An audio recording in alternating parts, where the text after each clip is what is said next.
Great. I'm here with Jason Warden and Royal Ambrosia at their OLCC licensed farm. It's a 40,000 square foot farm? Yes, it is. And that's the maximum you can grow under Oregon law now. It is currently, yes. It's 203 feet by 203 feet square. I see. And so how many different varieties of cannabis are you growing here? We actually have 36 different varieties that we've bred and cultivated over the last 16 years. Yeah. And you are the general manager here, and you've been working on this project since when? Well, we're actually less than a year old. Yeah. So it's amazing how far we've come. If you would have asked us a year ago if we could have dreamt of this, we would have said no. You know, we didn't really envision this type of capacity. But it's important to dream big, and since we've seen this now and accomplished this, we've started to dream much larger. And so we have many plans and many things coming for the next year and next couple of years. I know Royal Ambrosia has mainly concentrated on concentrates, and so you've been marketing those in a lot of the dispensaries so far. How is the market going to change in the next few months? That's very interesting. I wish I had a crystal ball to tell you. But we've all come from a medical background, so everything we make comes from something that we would ingest ourselves. So that's where the concentrate comes from. We're patients with high levels of pain. That requires us to concentrate and have a more pure product, a product that still retains the terpenes and flavors of the original flower that was grown. So it's important to us and that's kind of what brought us into the concentrates, is that we were passionate about having good medicine. So the question you asked is amazing, and I was going to actually ask you the same, is how do you feel about the transition coming from medical into this recreational, because it takes so much to accomplish something like this, that we almost had to turn our backs to the medical market and focus solely on this. And because of that, now I'm seeing that the medical market is somewhat dissolving. And so that's why I wanted to bring the question back to you. Change is basically the only thing you can count on in life. And so I see marijuana legalization as a step toward the full realization of the potential of cannabis and hemp in our society.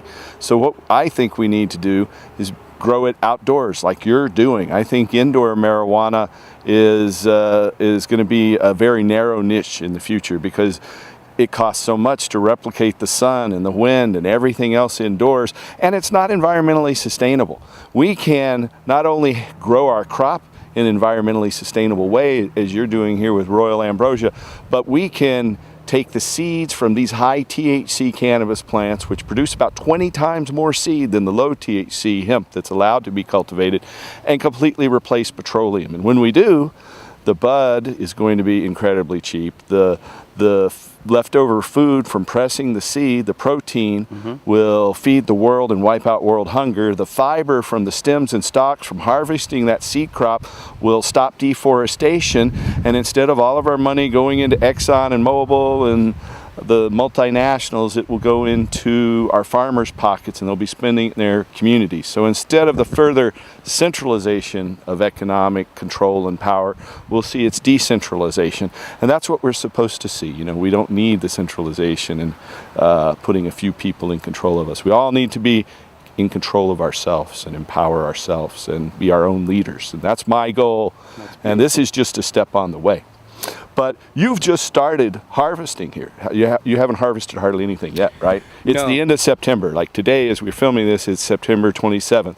And so that's the thing. You're gearing up to harvest, though. Yes, we are. We plan, the major harvest is going to happen the first few weeks of October. Now, the interesting thing about having 36 different strains is they do finish at different times. Right. So it takes a cultivator like Dale Merritt to come in. He's had 16 years of experience, and he can get in here and really fine tune. And there's a small window of less than a week where you really get the essence of the genetics of what you took 9 months to grow. as you said, outdoors is the best, really where you see the best profile of that come there's out. that myth out there somehow that people think indoors is superior, Right. and that's just not true. You can't recreate the full spectrum of the sun and all of its ultraviolet radiation and power. The plants need that. That's interesting. We need that. We were reflecting on that the other day, that it's too bad that so everyone thinks that indoor flower is so much better. Well, that's unfortunate that we've had to been hiding in our basements all these years, and that's why it's so much better. Because we fine-tuned that.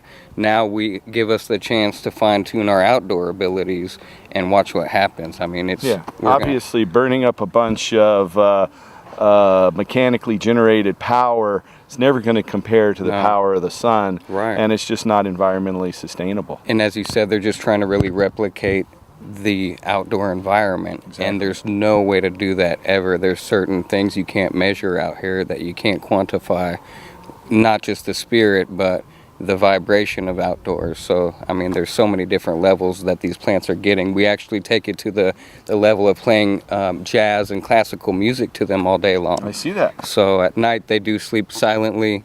In the daytime, they're usually hands are up to the sun and in praise, because we are blessed to be have this opportunity given to us here. It is a blessing. There's so many people around the world that amazing. would just love to be here and see this, and you guys are doing great work. Now we are going to get high on your Right. platform so we can get a better view of the garden, and then we'll get small and go inside the garden. Right, let's get up there and really get a look at things. All right.